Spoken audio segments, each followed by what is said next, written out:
একজনে বলছিল অনেক আগে যে হুজুর আমি মোবাইল চালাইলে আপনার অসুবিধা কি? আমি না, আরে বেউকুফ, আমার অসুবিধা কি বেটা? অসুবিধা তোর বেটা, সমস্যা বেটা। তোরে ফিরাইতে চাই বলে বলছি বেটা, তোর পরিবর্তন চাই বেটা, এই আশায় বলি বেটা। তোর ভাত আমি খাই না, আমার ভাত তুই খাস না বেটা। তোর মতো ফালতু বেটা জাহান্নামে গেলে, তুই বরবাদ হয়ে গেলে আমার সমস্যা কি বেটা? এজন্য চরিত্রহীন লম্পট ছেলে মনে রাখো, তোমার মতো অপদার্থ যদি জাহান্নামী হয় তো আল্লাহ তাআলার জান্নাতে যাওয়া বান্দার অভাব পড়ে নাই। দেখো নারী, দেখো ছবি, দেখো এটা উলঙ্গ দৃশ্য, তোর মতো ফালতুরে গণার ধরবার টাইমও তো নাই বেটা। অসুবিধা কি?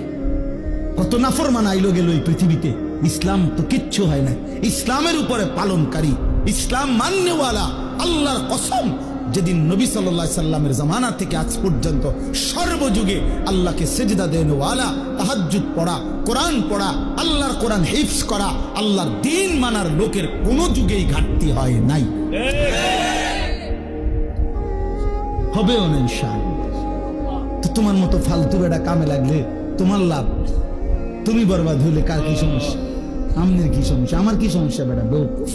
তোর সমস্যা বেটা, তোর সমস্যা। জাহান্নামের আগুনে কষ্ট পাইবি বাপ, এজন্য তোরে ফিরাইতে চাইছিলাম। খবরের আযাবে কষ্ট পাইবি বেটা, এই রং তামাশার ফুর্তি শেষ হয়ে যাবে, রঙিন ঘুড়ি কাইটা পড়বে একদিন।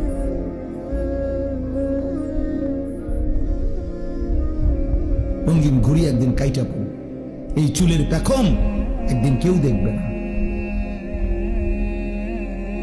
এই যৌবনের অহংকার দোস্ত কেউ দেখে না।